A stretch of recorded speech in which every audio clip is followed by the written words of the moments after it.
Bom dia, boa tarde ou boa noite, a depender do horário que você esteja assistindo esse vídeo. Tudo bem com você? Eu sou o professor Fábio e no vídeo de hoje eu gostaria de falar brevemente a respeito do princípio da boa ordenação. Vamos lá?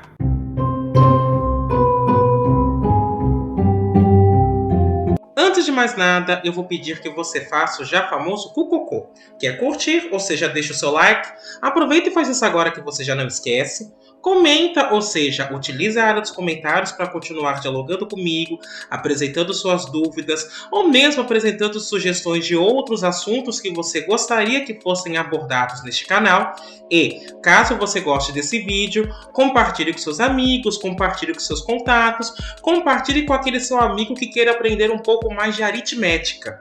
Além disso, vou pedir para você clicar no sininho, se inscrever e ativar as notificações. Desta forma, toda vez que sair um vídeo novo por aqui, você será avisado. O objetivo deste vídeo, em particular, é falar brevemente a respeito do princípio da boa ordenação. É necessário estabelecer o seguinte: quando nós estamos trabalhando com o conjunto dos números inteiros, nós fazemos uma definição axiomática desse conjunto. Ou seja, existem determinadas propriedades que nós assumimos como verdadeiras e a partir dessas propriedades assumidas verdadeiras, demonstram-se outras. No conjunto dos inteiros, também é comum definirmos uma adição e uma multiplicação. E nós também podemos mostrar que a adição e a multiplicação nos inteiros dão a ele uma estrutura de anel. Só que só isso não é o suficiente para caracterizar o conjunto dos números inteiros como um conjunto diferente de outros conjuntos numéricos.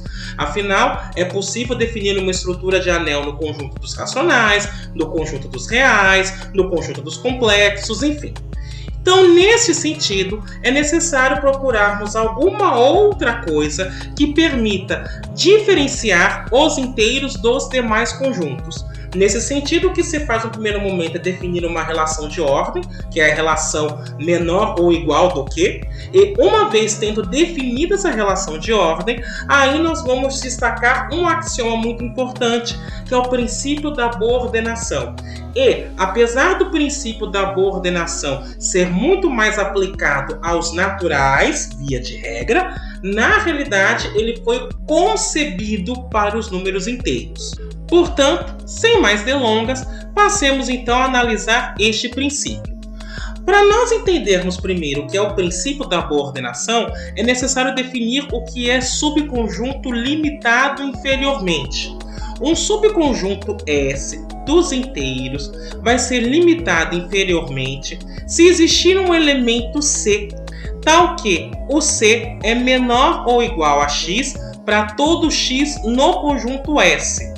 Ou seja, eu tenho uma cota inferior para esse conjunto S. Eu consigo determinar ao menos um número inteiro, de maneira que esse número inteiro fique menor ou igual a todos os elementos que estão em S.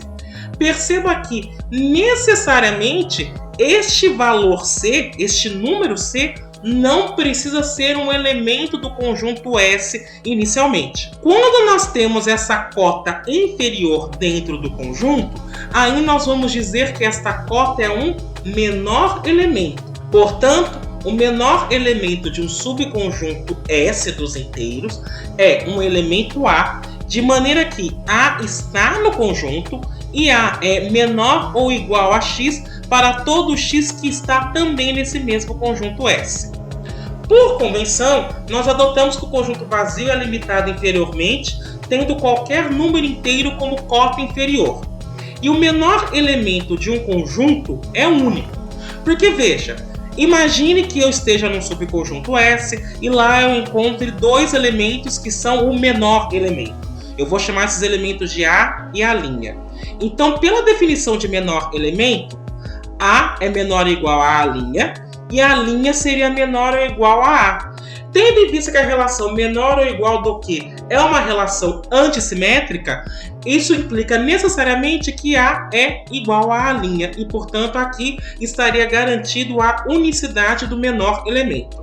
Perceba que quando eu estou definindo o que é limite inferior e menor elemento, este conceito não se aplica a qualquer conjunto. Por exemplo, se eu pego o conjunto dos inteiros como um todo, ele não é limitado inferiormente.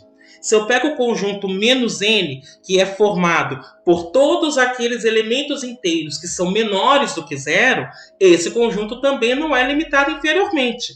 Agora, se eu considero o conjunto dos naturais, neste caso, o conjunto dos naturais é limitado inferiormente e vai possuir 1 como menor elemento, porque 1 é um número natural e ele é menor ou igual a todo natural. Tendo então compreendido este conceito de maneira mais clara, nós passamos então a enunciar o princípio da boa ordenação.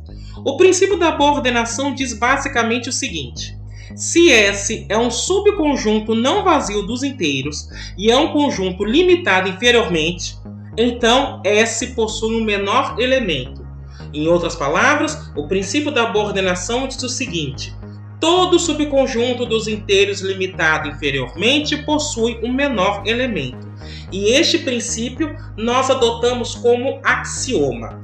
Este axioma, que funciona apenas nos inteiros, diferencia o conjunto dos inteiros dos outros conjuntos numéricos. Por exemplo, no conjunto dos racionais ou conjunto dos reais, os intervalos abertos limitados inferiormente não possuem menor elemento. Por exemplo, se eu pego o intervalo aberto 1, 2, veja, este intervalo ele é limitado inferiormente pelo 1. E, portanto, um candidato a menor elemento seria o número 1. Só que o número 1 não está no conjunto. Na realidade, isso acontece com todo intervalo aberto. Ou seja, você pode ter conjuntos limitados inferiormente, nos quais você não encontra um menor elemento. Agora, no caso dos inteiros e, consequentemente, dos naturais, já que é um subconjunto dos inteiros, limitado inferiormente, este princípio é válido. Portanto, nós podemos caracterizar todos os inteiros a partir desse axioma. Então, vejamos algumas coisas que são decorrentes deste princípio. A primeira proposição que está na tela diz o seguinte: não existe nenhum inteiro n tal que este inteiro está entre 0 e 1. Então, como é que se demonstra esta afirmação? A ideia básica é fazer o seguinte: suponha que exista um inteiro n tal que este inteiro está entre 0 e 1. Perceba que aqui eu estou fazendo uma prova por absurdo. Então, eu vou considerar um conjunto em particular. E o conjunto que eu vou considerar é o seguinte. Vou chamar o conjunto de S e ele vai ser formado por todos os números inteiros, tais que esses números estão entre 0 e 1. Perceba que, como eu estou assumindo que este n existe, este conjunto S aqui, que eu acabei de escrever, não é vazio. Então, é a primeira coisa que eu tenho que observar. Então, registrando, o S não é vazio. Além disso, o conjunto S é limitado inferiormente por 0, porque ali eu estou pegando todos os inteiros que estão entre 0 e 1. Portanto, uma cota inferior seria o número 0. Então, vamos registrar isso também. Então, S é limitado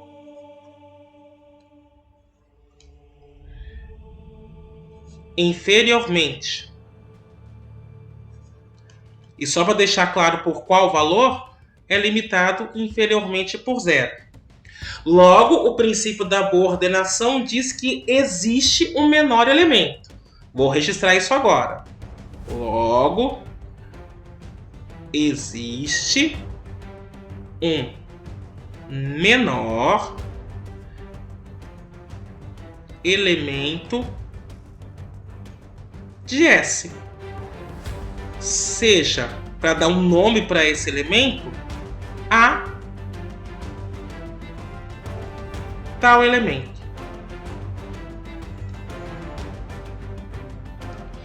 Então, como o A vai estar dentro do conjunto S, eu posso dizer que ele está entre 0 e 1. Por outro lado, perceba o seguinte: Se eu multiplicar essa desigualdade por a desigualdade não se altera, tendo em vista que A é um número maior do que zero. Logo, isso implica necessariamente em 0 menor que A ao quadrado menor que A. E aqui eu tenho um absurdo. Por quê? Veja, como o A é menor do que 1 e o A quadrado é maior do que zero, o A quadrado está entre 0 e 1. Portanto, o A ao quadrado é um elemento de S.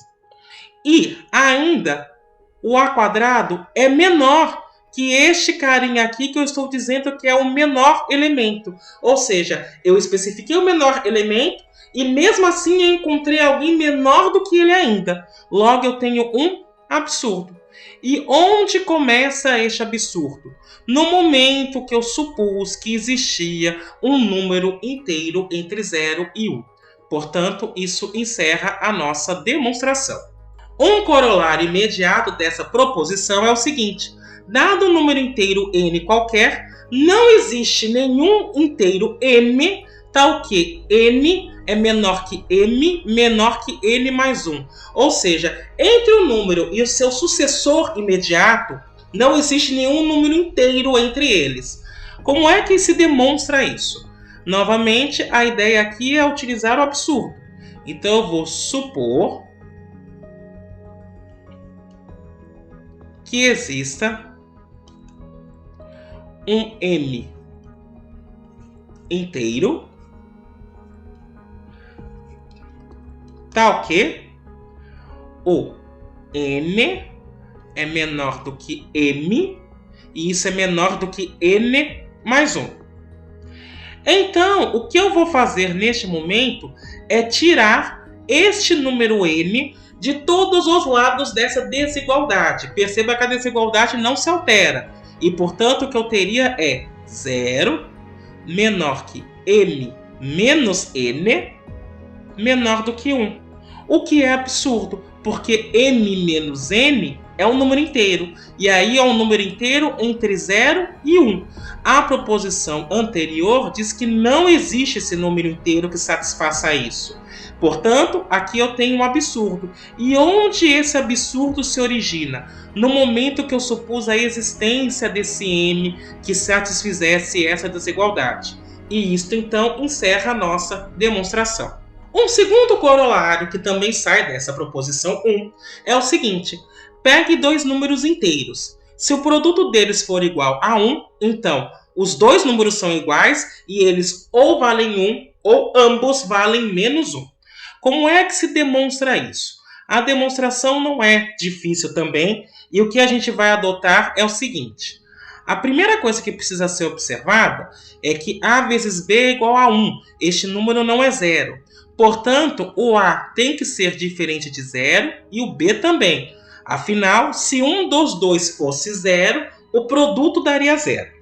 Então, nesse sentido, eu vou supor que o A é maior do que zero.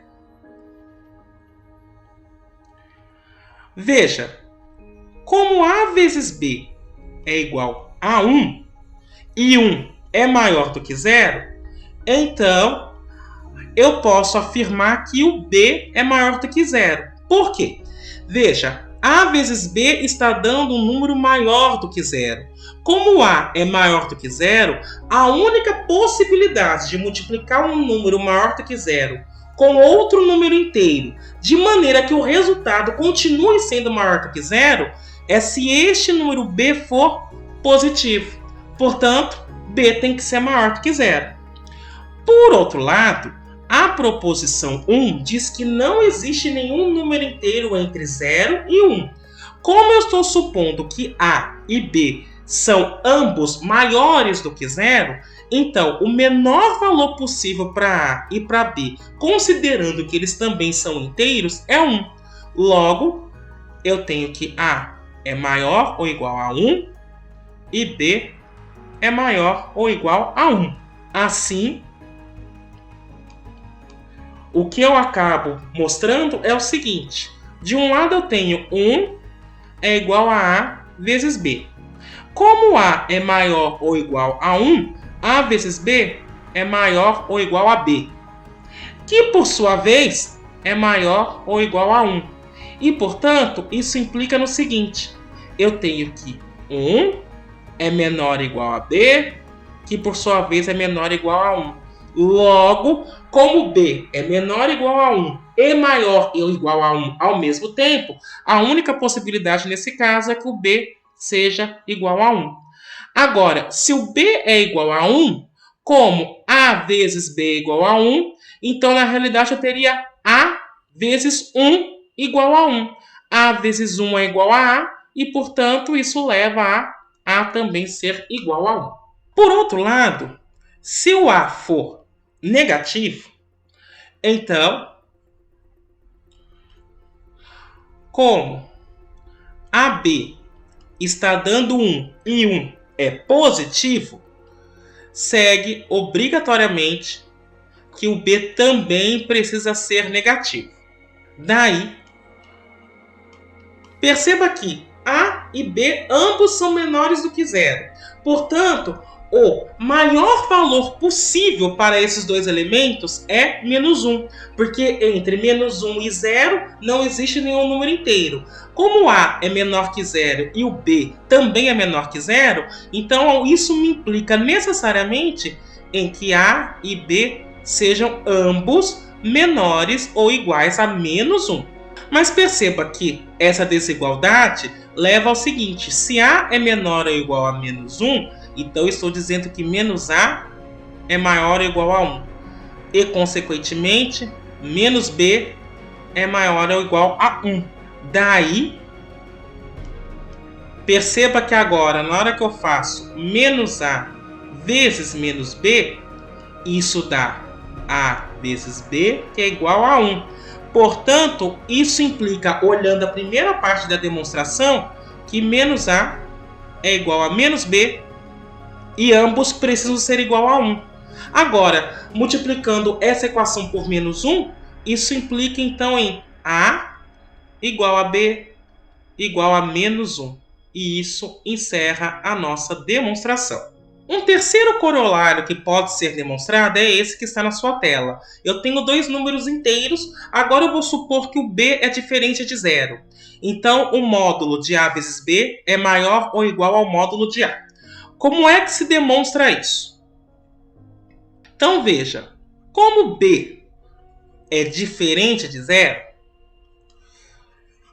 segue que o módulo de B precisa ser maior do que zero, porque o módulo de um número é maior ou igual a zero.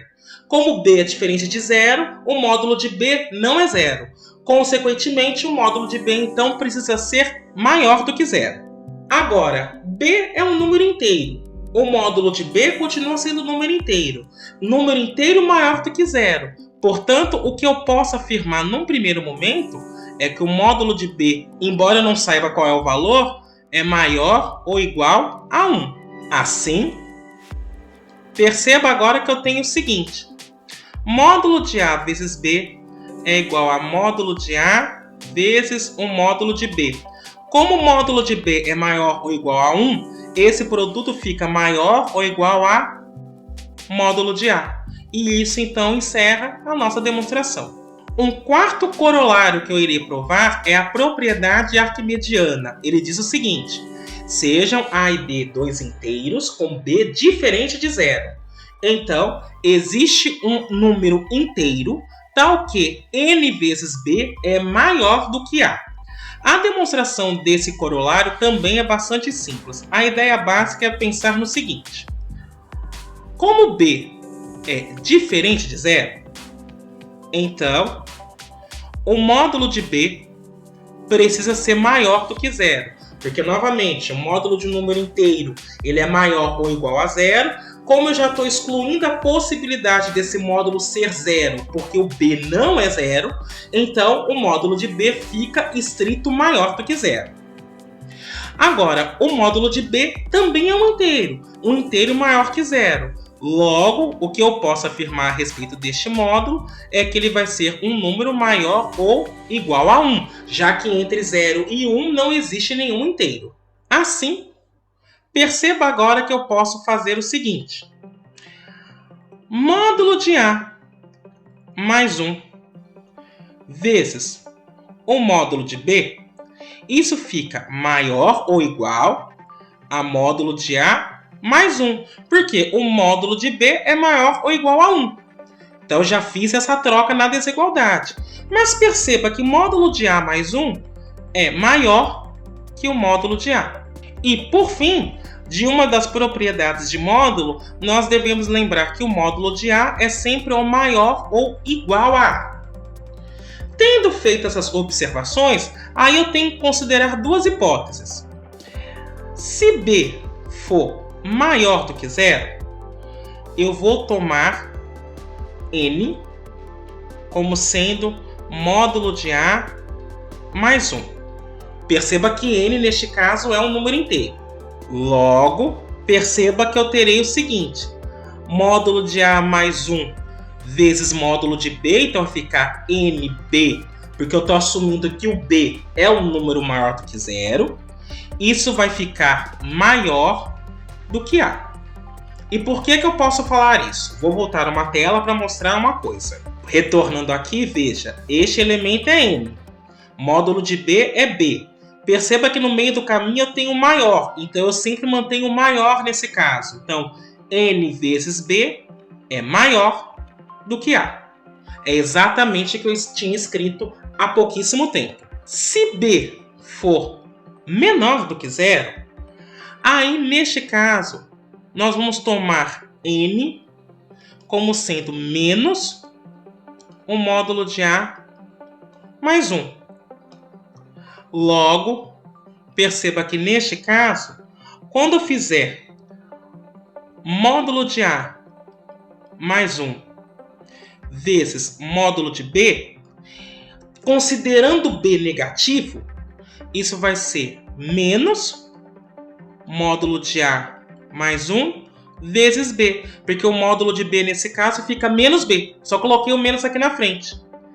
Veja, neste caso em particular, isso é NB, e olhando o mesmo raciocínio que nós fizemos neste item aqui em cima, eu acabo concluindo que ele é maior do que A. E, portanto, isso encerra a nossa demonstração. Então, tendo visto essa primeira proposição, bem como alguns corolários decorrentes dela, nós podemos então fazer outras análises. Veja, da mesma forma que eu tenho subconjuntos limitados inferiormente, eu posso estabelecer subconjuntos limitados superiormente. Então, o subconjunto T dos inteiros, ele vai ser limitado superiormente se ele for vazio, ou se existir um número inteiro, tal que para todo x no conjunto T, este inteiro é maior ou igual a esse x. Neste caso, nós vamos dizer que este número D é uma cota superior. Se esta cota superior estiver no conjunto, aí eu vou dizer que ele é o maior elemento. E, novamente, nós convencionamos que o conjunto vazio é limitado superiormente, tendo qualquer número como cota superior. De maneira similar ao menor elemento, o maior elemento é único. E, nesse caso, eu vou denotá-lo por max T. Tendo, então, definido este maior elemento, nós podemos provar essa proposição. A proposição 2 diz o seguinte. Se T é um subconjunto dos inteiros não vazio ilimitado superiormente, então T possui o maior elemento. Antes de fazer a demonstração, eu quero fazer uma observação. Existem alguns autores que, quando vão definir o princípio da boa ordenação, eles definem esta proposição 2 como princípio da boa ordenação. E com base nesta proposição, eles assumem que isso é verdade. Então, com base nessa proposição, eles provam a existência do menor elemento.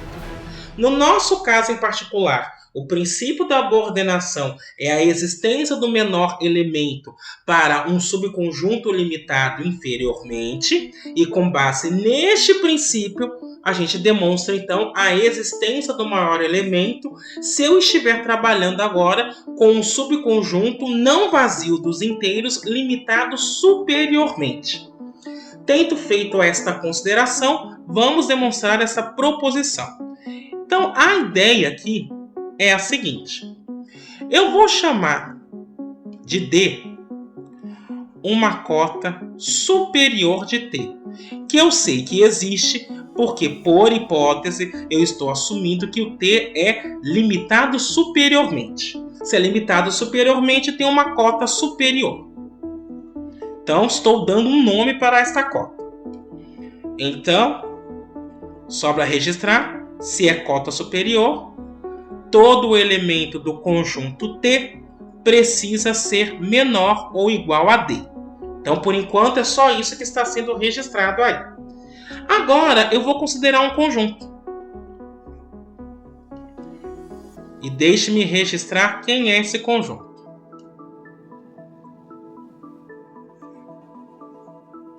Vou chamar esse conjunto de S. Esse conjunto vai ser dado por todos os números inteiros, tais que este número inteiro possa ser expresso como D menos X, onde X está no conjunto T. Então, em outras palavras, quem é o conjunto S? Eu vou pegar essa cota superior D que eu fixei e vou fazer D menos todos os elementos do conjunto T. Ou seja, para cada elemento do conjunto T, eu faço a diferença entre esta cota superior e este elemento. Este resultado vai estar no conjunto S. A primeira coisa que eu tenho que observar é o seguinte, é que se o Y é um elemento de S, então, obrigatoriamente, o Y é maior ou igual a zero. Porque, como D é maior ou igual a X para todo X pertencendo em T, D menos X é um número natural. Sendo número natural, ele precisa ser maior que zero. Como eu não estou excluindo a possibilidade do D estar dentro do conjunto, então eu vou considerar maior ou igual a zero. Assim, perceba que S é limitado inferiormente por zero. E mais ainda, como o T não é vazio, o S também não é. E não vazio. Logo, pelo princípio da boa ordenação, existe um menor elemento de S. Como todo elemento que está no conjunto S é da forma D menos um determinado X com X em T, eu vou supor que este elemento também tem esta cara. Então, digamos um D menos um valorzinho B. Este B agora é específico, já que é menor elemento, D menos B é menor elemento. Só que lembrando, o B que eu estou considerando está em T. Daí, perceba o seguinte, se X pertence a T, D menos X pertence a S. E, portanto, eu posso escrever a seguinte desigualdade. D menos X precisa ser maior ou igual a D menos B, uma vez que D menos B é o menor elemento de S. Isso me leva a escrever a seguinte desigualdade. Menos X é maior ou igual a menos B. E, ainda, isso me permite escrever que X é menor ou igual a B. Perceba que B está dentro de T, E, além disso, ele é maior ou igual a todo elemento de T, ou seja, ele é uma cota superior de T que está dentro do conjunto. Logo, este cara é o que vai ser chamado de maior elemento. E isso, então, encerra a nossa demonstração. Então, só para registrar que este carinha B vai ser o nosso maior elemento. Bem, tendo mostrado o menor elemento e o maior elemento, nós podemos passar para outra coisa que é decorrência do princípio da boa ordenação, que é aquilo que nós chamamos de indução matemática. Então, neste sentido, eu vou provar esse primeiro teorema, que é o que a gente chama de princípio da indução matemática. Existem alguns autores que fazem o seguinte: eles assumem o princípio da boa ordenação como um axioma e, com base no princípio da boa ordenação, provam o princípio da indução. É o que eu irei fazer aqui. Outros autores fazem o contrário. Eles assumem que o princípio da indução é um axioma e, a partir daí, se demonstra o princípio da boa ordenação. Então, tem dois caminhos para você fazer o tratamento do princípio da boa ordenação. Ou você assume que é um axioma e aí você prova o princípio da indução, ou você assume que o princípio da indução é um axioma e a partir dele se prova o princípio da boa ordenação. Mas neste caso, o que eu irei fazer é demonstrar o princípio da indução. O princípio da indução matemática diz o seguinte: sejam S um subconjunto dos inteiros e A um elemento inteiro tais que o A é um elemento de S. E o S é fechado com respeito à operação de somar um a seus elementos. Ou seja, se eu tenho um elemento de S, a hora que eu faço esse elemento mais um, ele continua em S. Nessas condições, esse subconjunto está contido em S. Ou seja, todos os elementos inteiros maiores ou iguais a A estão dentro de S. Então, como nós demonstramos isso? Veja. A ideia é um pouquinho elaborada, mas ela não é difícil de entender. Então vamos devagar para que fique claro o que está sendo feito.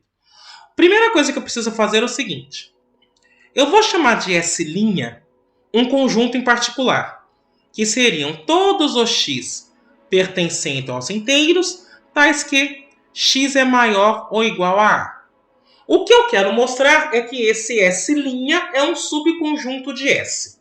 É isso que eu quero mostrar. Mas neste caso, eu vou fazer uma prova por absurdo. Eu vou supor, num primeiro momento então, para fazer o absurdo, que o S' não esteja contido em S.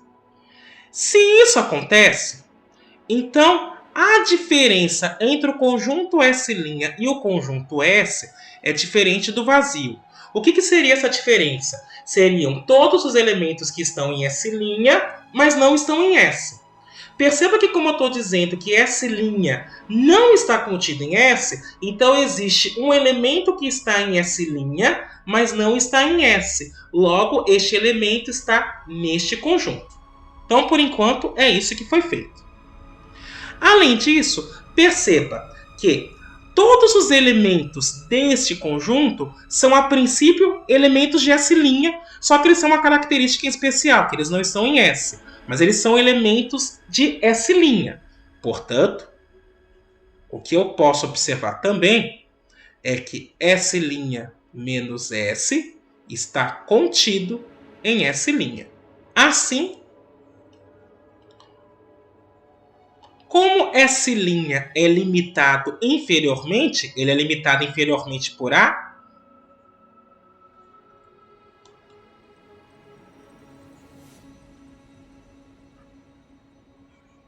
e S' menos S é um subconjunto dele, segue que S' menos S também o é. Ou seja, o S' é limitado inferiormente, o S' menos S, por ser um subconjunto de S' também é limitado inferiormente. Além disso, ele é limitado inferiormente e não vazio.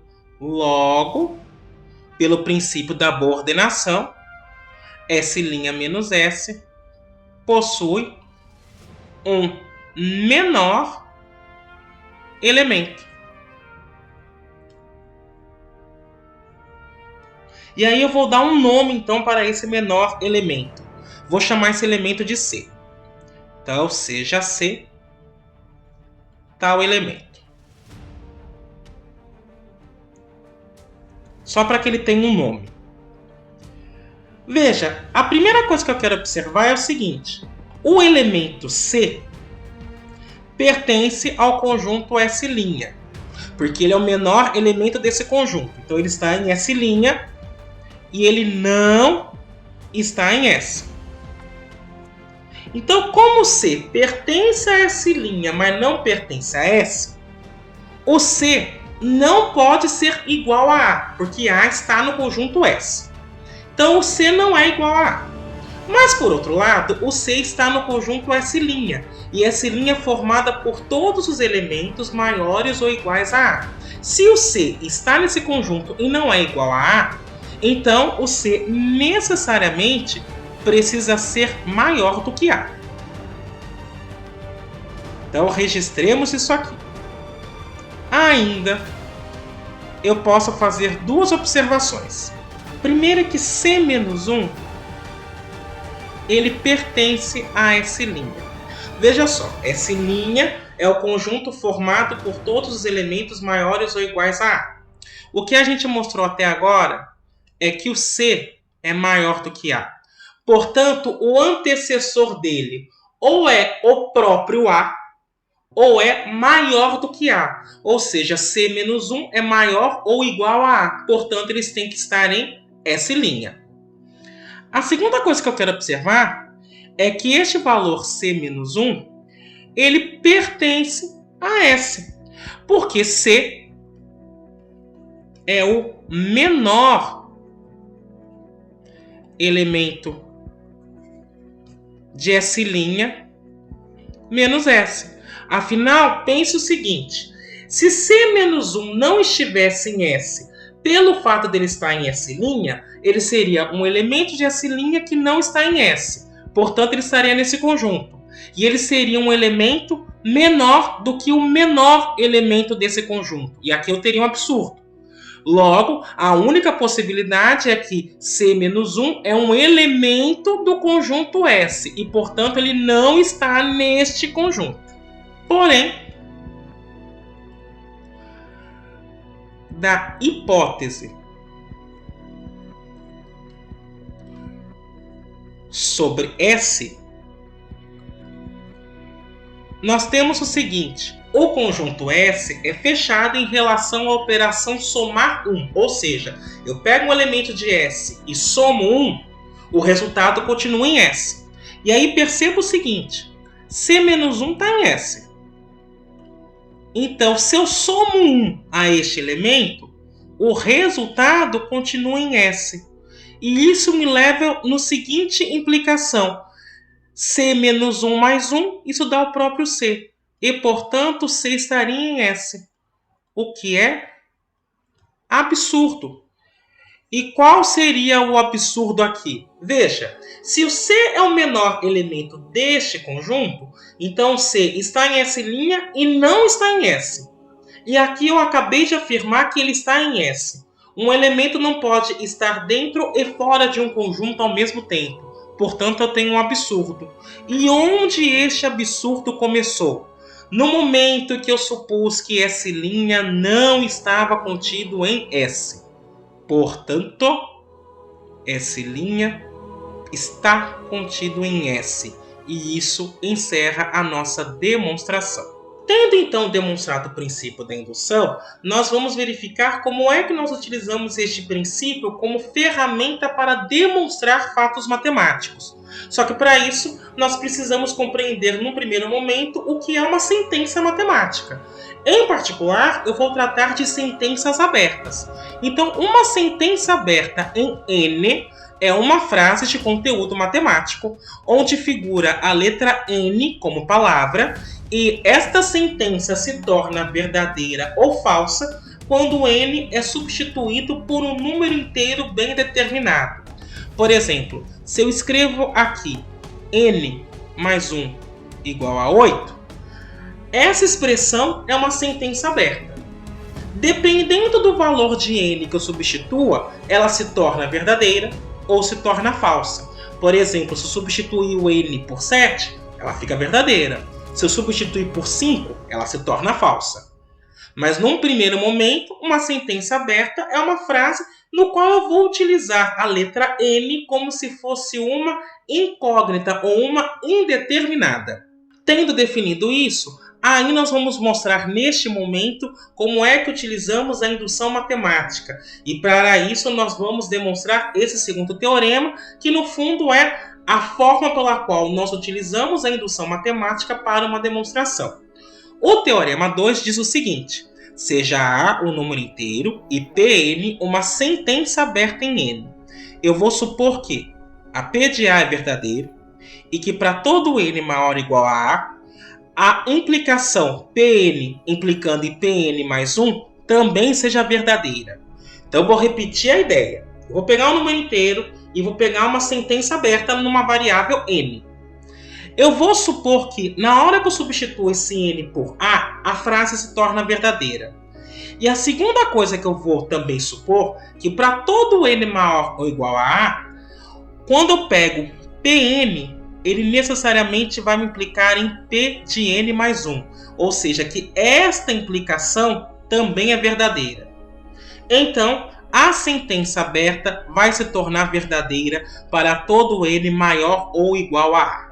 A demonstração disso é bastante simples e ela é feita da seguinte forma. Eu vou chamar de X um conjunto descrito da seguinte forma. N pertencendo aos inteiros, tais que Pn é verdadeiro. Ou seja, a sentença, a hora que eu substituir o N, se torna verdade. Vou pegar o conjunto de todos os números inteiros que transformam a sentença Pn em uma sentença verdadeira. Agora eu necessito observar o seguinte. Como o P de A é verdadeiro por hipótese, o A pertence a X. Só que da segunda hipótese diz o seguinte, que se o P de A é verdadeiro, isso implica que o P de A mais 1 também é verdadeiro.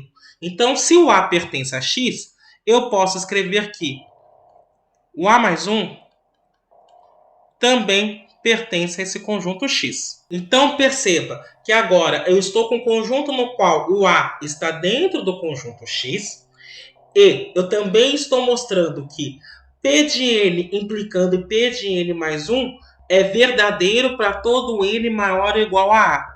Logo, do princípio da indução,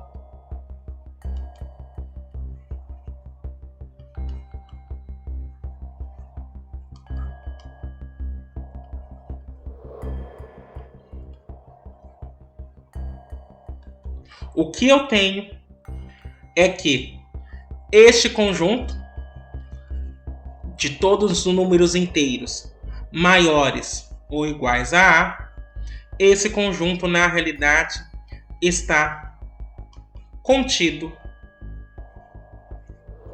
no conjunto X.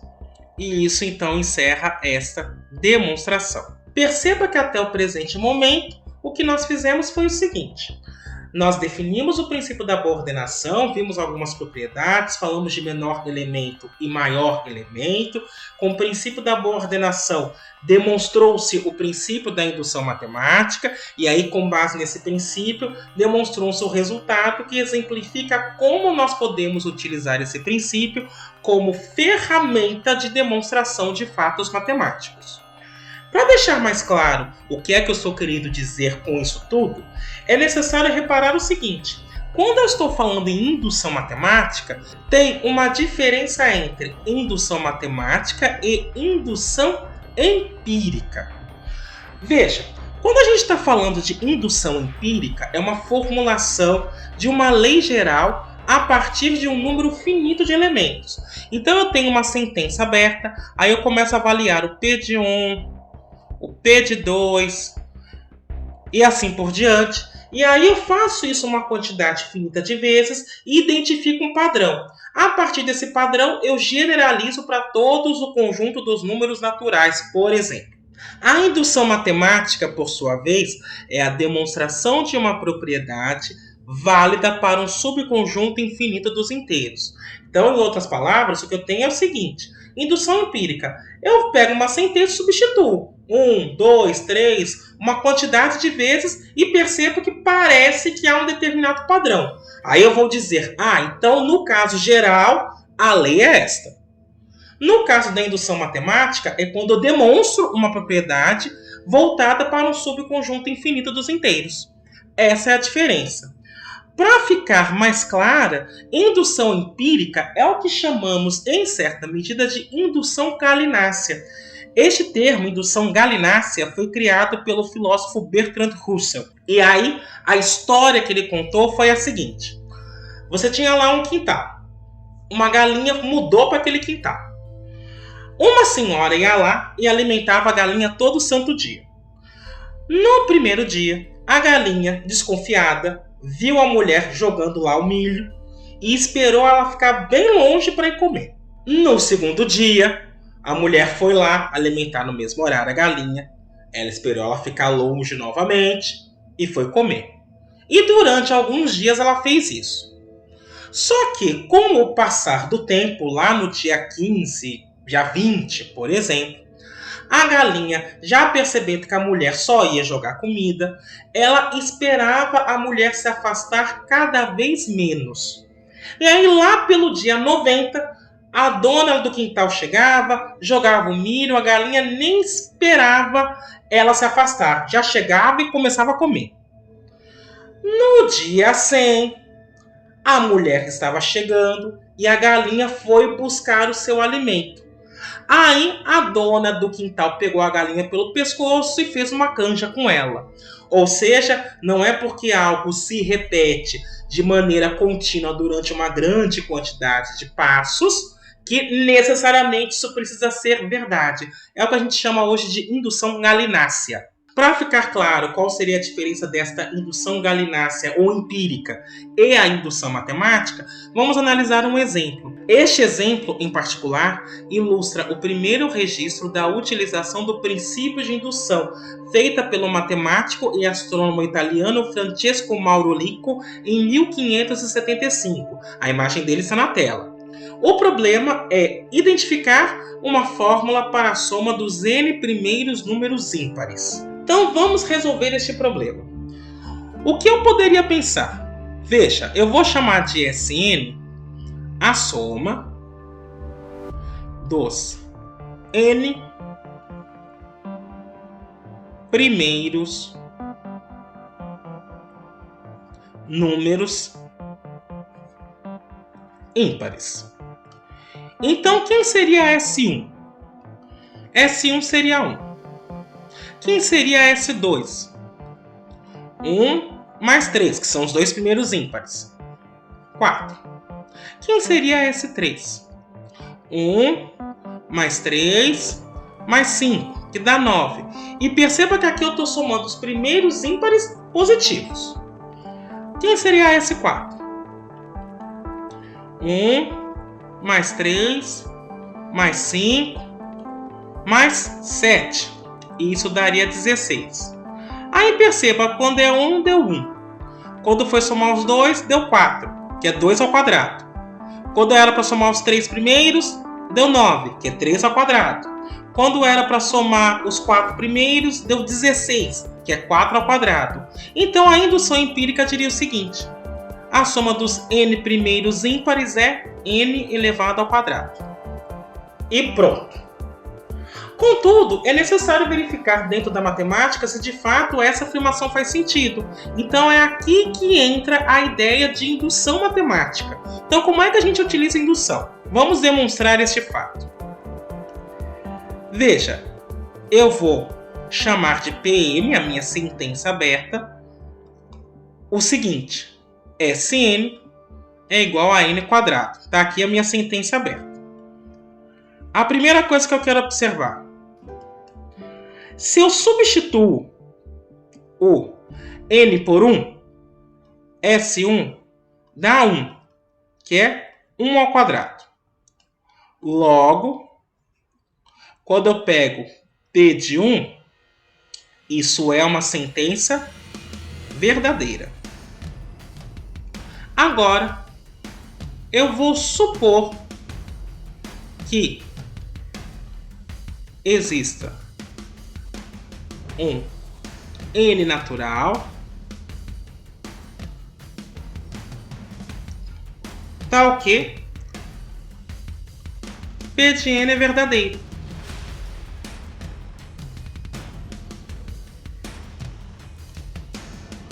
Ou seja, que o Sn dá N ao quadrado. Daí, nós podemos observar o seguinte. Em primeiro lugar, seria interessante escrever uma fórmula para o Sn. Veja, quem que é o Sn? O Sn a gente pode somar assim. 1 mais 3 mais 5 mais... E aí perceba que o último termo dessa soma, ele teria a forma 2n menos 1.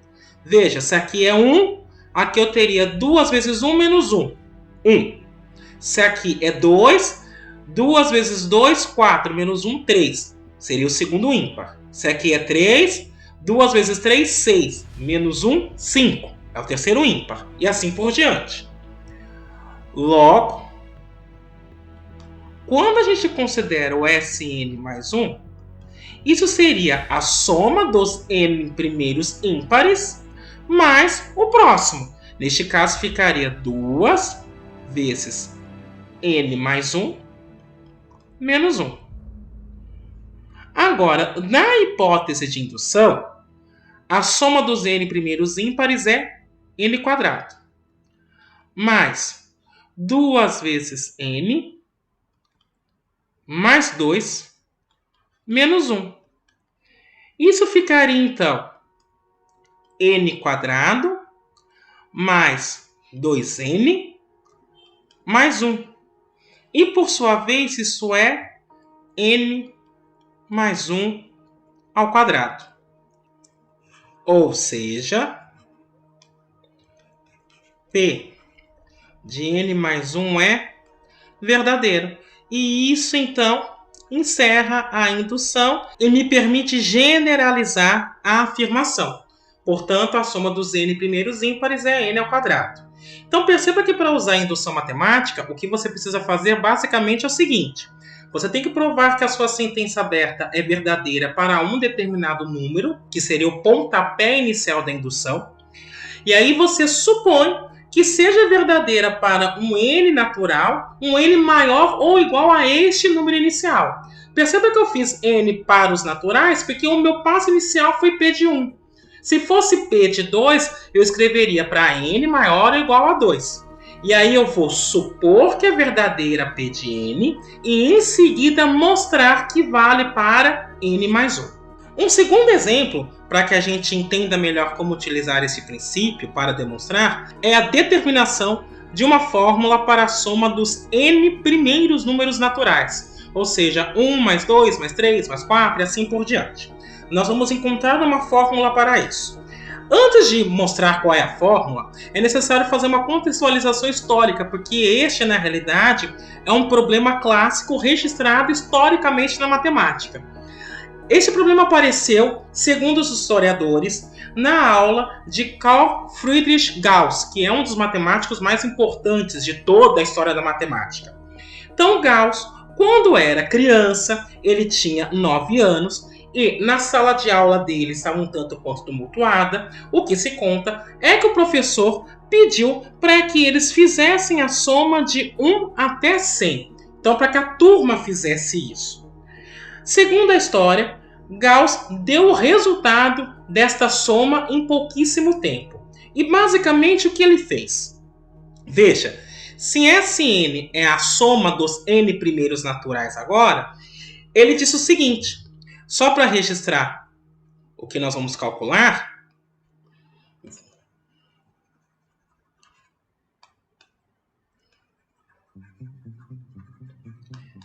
ele pensou o seguinte, o Sn então seria quem? 1 mais 2, mais, até chegar ao termo de número n. No caso de Gauss, o n era 100. E aí ele reescreveu essa soma, só que agora de maneira invertida, uma vez que a adição tem a comutatividade. Então, n mais n menos 1, mais, até chegar em 1. E aí ele pensou o seguinte, soma agora. Sn mais Sn dá 2Sn. Aqui eu tenho n mais 1.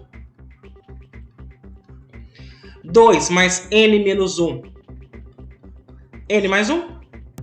E assim por diante, até n mais 1, fazendo a soma termo a termo. Logo, ele concluiu o seguinte. Bom, então, 2 vezes Sn vai ser n mais 1 somado em n parcelas. Então, n vezes n mais 1. E, portanto, Sn seria n vezes n mais 1 sobre 2. Essa foi a ideia apresentada por Gauss.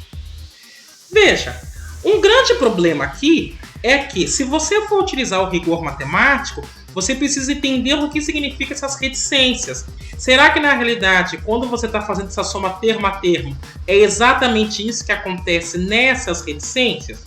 É por isso que, então, se você for utilizar o rigor matemático, o ideal é fazer uma prova por indução, para não parecer que foi feita aqui uma indução galinácea. Então, vamos fazer a demonstração. A demonstração por indução, ela também é bastante simples. Então, primeiro eu vou escrever qual é a minha sentença. O meu Pn vai ser dizer que a soma dos n primeiros naturais é igual a n mais 1 sobre 2. Veja, como eu estou trabalhando com todo o conjunto dos naturais, primeiro eu vou verificar se P de 1 é verdadeira. Então, quem seria a S1? S1 seria 1. Isso é 1 vezes 2 dividido por 2, que eu posso escrever assim. 1 vezes 1 mais 1 sobre 2. Portanto, o que eu observei é que P de 1 é verdadeiro. Então, o primeiro passo da indução está feito. Agora, suponha que para algum n natural,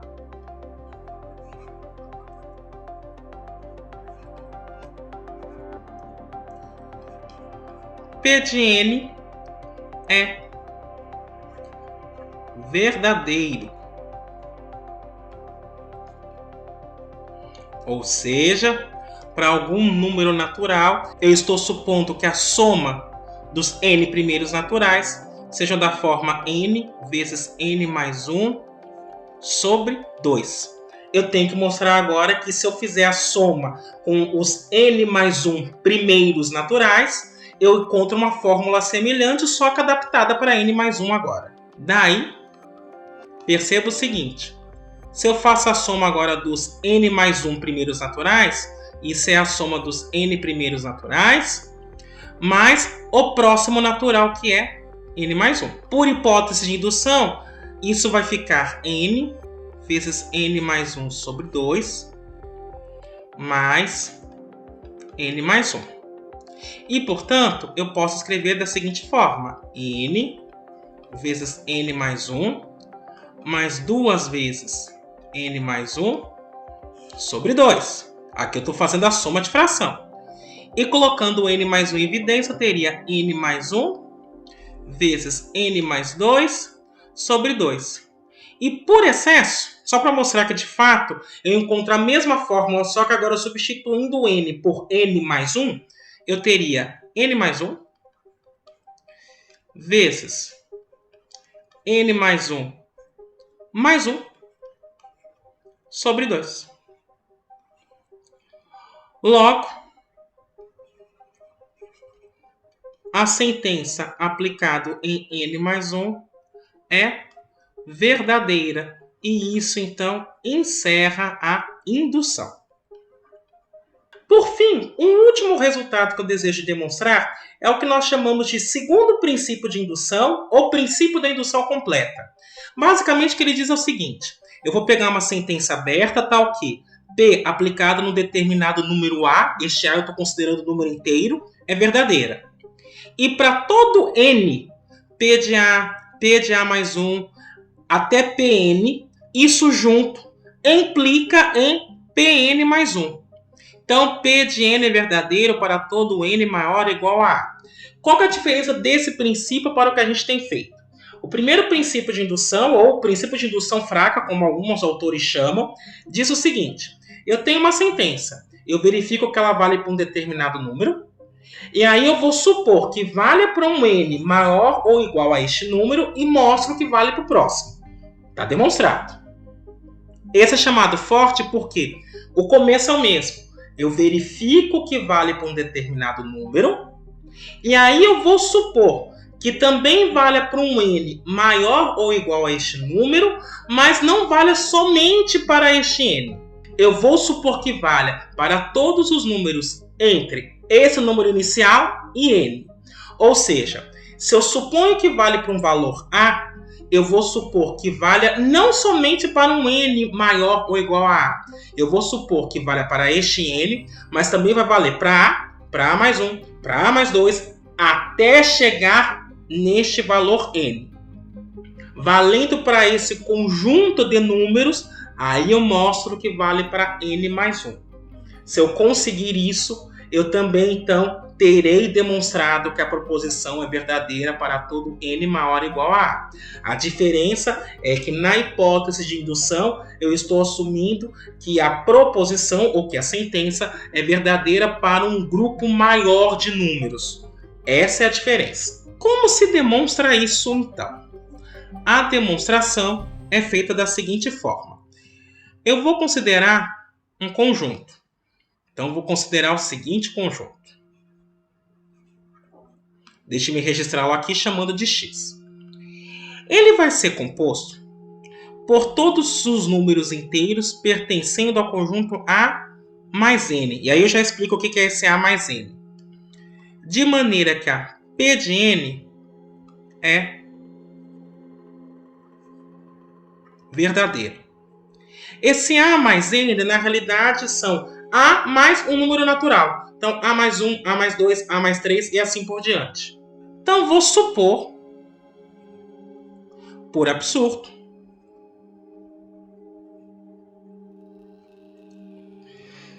que este conjunto que eu estou chamando de W, que vai ser a diferença entre A mais n e x, que isso seja diferente do vazio.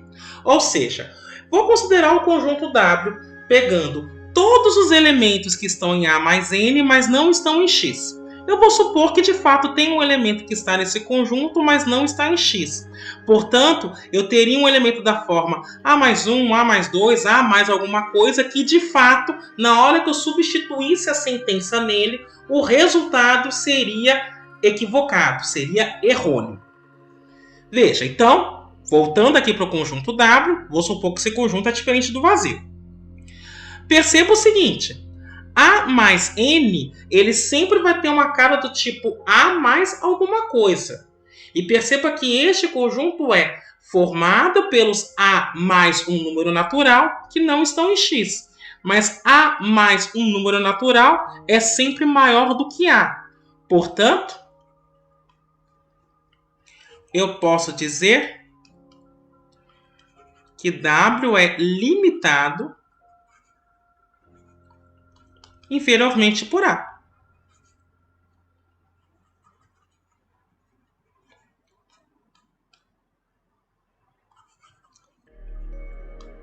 Assim, do princípio da boa ordenação, W admite um menor elemento. E aí eu vou chamar esse elemento, só para dar um nome para ele, vou chamar esse elemento de K. Agora, uma coisa que eu tenho que observar é o seguinte. O número A, ele não está em W. Por quê? O W, ele é um subconjunto do A mais N. Ou seja, ele é A mais um número natural. Então, são números maiores do que A. Então, o A não está em W. Dessa forma, como o K está em W, porque é o menor elemento, eu posso dizer que existe então um N natural, tal que este K é igual a A mais N. Ou, o que eu estou querendo dizer é que este K é maior do que A. Ainda, eu sei que A mais 1, até chegar no K menos 1, nada disso pertence a W. O A não está em W. E nesses valores aqui, a hipótese diz que este P de N é verdadeiro. Portanto, esses números todos, A mais 1, A mais 2, até K menos 1, eles estão em X. E, pela definição de W, W contém elementos que não estão em X. Portanto, esses elementos não podem estar em W. Agora, na hipótese, então, segue o seguinte.